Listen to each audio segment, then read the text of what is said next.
নমস্কার বন্ধুরা, আজকে আমি পেঁপের সঙ্গে মুগের ডাল দিয়ে অপূর্ব স্বাদের রেসিপি আপনাদের সঙ্গে শেয়ার করব। আজকের এই রেসিপিটা একদম নিরামিষভাবে তৈরি। পেঁপের এই রেসিপিটা ভাত এবং রুটির সঙ্গে খেতে দুর্দান্ত লাগবে।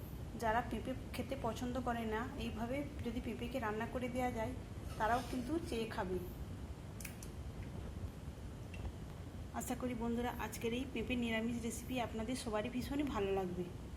তাহলে চলুন বন্ধুরা রেসিপিতে যাওয়া যাক। পেঁপের নিরামিষ রেসিপিটি বানানোর জন্য এখানে আমি একটা পেঁপে নিয়েছি। এটা 5 থেকে 600 গ্রামের মতো হবে, গাছের একদম টাটকা পেঁপে। আর নিয়েছি ছোটো বাটির 1 বাটি মুগের ডাল।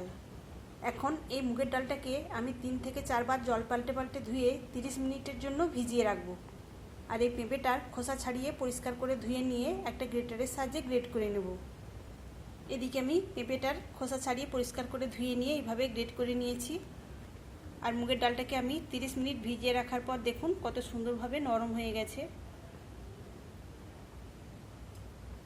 আর আমি এদিকে একটা মিডিয়াম সাইজের আলুকে এইভাবে ছোট টুকরো করে কেটে নিয়েছি। আর একটা টমেটোকেও আমি এইভাবে ছোট করে কেটে নিয়েছি। আর আমি 1 ইঞ্চির মতো আদাটাকে ছোট গ্রেটারে গ্রেট করে নিয়েছি। এখন আমি রান্না করে নেব। রান্নার জন্য এখানে গ্যাস অন করে একটা কড়াই বসিয়ে দিয়েছি। এখন এই কড়াইয়ের মধ্যে দিয়ে দিলাম 2 টেবিল চামচের মতো সরিষার তেল। তেলটাও গরম হয়ে গেছে। এখন ফোড়নে দিয়ে দিলাম একটা শুকনো লঙ্কা আর দিয়ে দিলাম গোটা জিরা।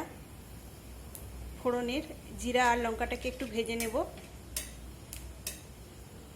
ফোড়নে একটা সুন্দর গন্ধ বের হয়েছে। এখন আমি এর মধ্যে দিয়ে দেব আলু। আলুটা দেওয়ার আগে আমি দিয়ে দিলাম গ্রেট করে রাখা আদাটাকে একটু নেড়েচেড়ে ভেজে নেব।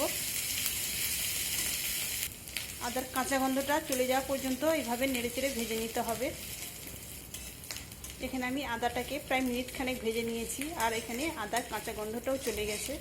এখন আমি কেটে রাখা আলু আর টমেটো দিয়ে নেড়েচেড়ে ভেজে নেব।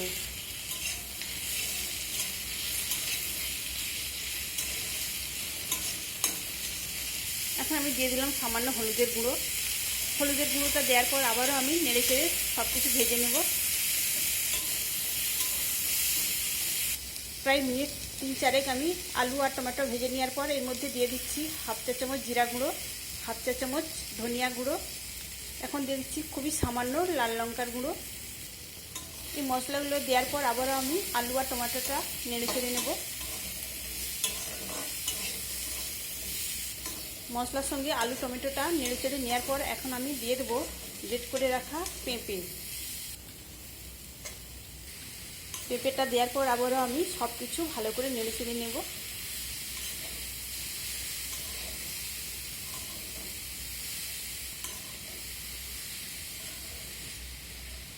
তো বন্ধুরা, আপনারা নিরামিষ দিনে এইভাবে যদি পেঁপেকে রান্না করে দেন, তো যারা পেঁপে খায় না তারাও কিন্তু এইভাবে রান্না করে দিলে আবারও চেয়ে খেতে বাধ্য হবে। পেঁপেটা দেওয়ার পর আবারও প্রায় মিনিট 2-3 আমি এইভাবে নেড়ে চেড়ে নিয়েছি। তো এখন আমি এর মধ্যে দিয়ে দিচ্ছি ভিজিয়ে রাখা মুগের ডাল। ডালটা দেওয়ার পরও আমি আবারও একটু নেড়ে চেড়ে নেব। সব কিছু এইভাবে নেড়ে চেড়ে নেওয়ার পর এখন আমি এর মধ্যে দিয়ে দেবো জল। তো এখানে আমি জলটা গরম করে নিয়েছিলাম। আর এইভাবে গরম জল দিয়ে যদি রান্না করা যায় তাহলে এই তরকারির টেস্টও ভালো হবে আর এই রান্নাটাও খুব তাড়াতাড়ি হবে। তো এখানে আমি পরিমাণ মতো জল দিয়ে দিলাম। তবে খুব বেশি জল দেওয়া যাবে না, কেননা এই তরকারিটা মাখা মাখাভাবেই তৈরি হবে। আর মুগের ডালটা যেহেতু ভেজানো ছিল তাই খুব তাড়াতাড়ি সেদ্ধ হয়ে যাবে। গ্যাসের ফ্লেমটাকে আমি লো টু মিডিয়ামে রেখে ঢেকে দেবো। মিনিট 3 পরে ঢাকাটা খুলে নিলাম। এখন আমি এর মধ্যে দিয়ে দিলাম পরিমাণ মতো লবণ। লবণটা দিয়ে আমি আবারও সব কিছু ভালো করে মিশিয়ে নেব। আর দিয়ে দিলাম কাঁচা পাকা 4টে লঙ্কা।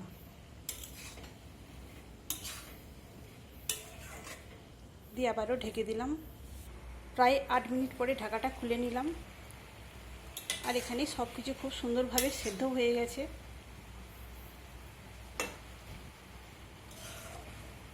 যেহেতু নিরামিষ রান্না তাই এখন আমি এর মধ্যে দিয়ে দিলাম 1 চামচ চিনি আর দিচ্ছি 1 চামচ ঘি।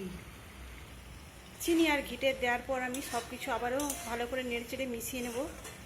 তো বন্ধুরা, আজকের রেসিপিটা আপনাদের ভালো লাগলে অবশ্যই একটা লাইক দেবেন। সেই সঙ্গে নতুন বন্ধুরা যদি থাকেন অবশ্যই আমার চ্যানেলটিকে সাবস্ক্রাইব করে আমার পাশে থাকবেন।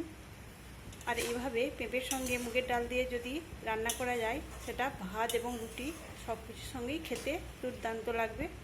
তো এখানে আমার রান্নাটা হয়ে এসেছে, এখন এটাকে আমি নামিয়ে নেব। আর এইভাবে পেঁপেকে রান্না করলে ছোট বড় সবারই ভীষণ খেতে ভালো লাগবে। আর বন্ধুরা, আজকের রেসিপিটা আপনাদের কেমন লাগলো অবশ্যই কমেন্ট করে জানাবেন। তাহলে বন্ধুরা, আজকের মতো আসি। সবাই ভালো থাকবেন, সুস্থ থাকবেন। ধন্যবাদ।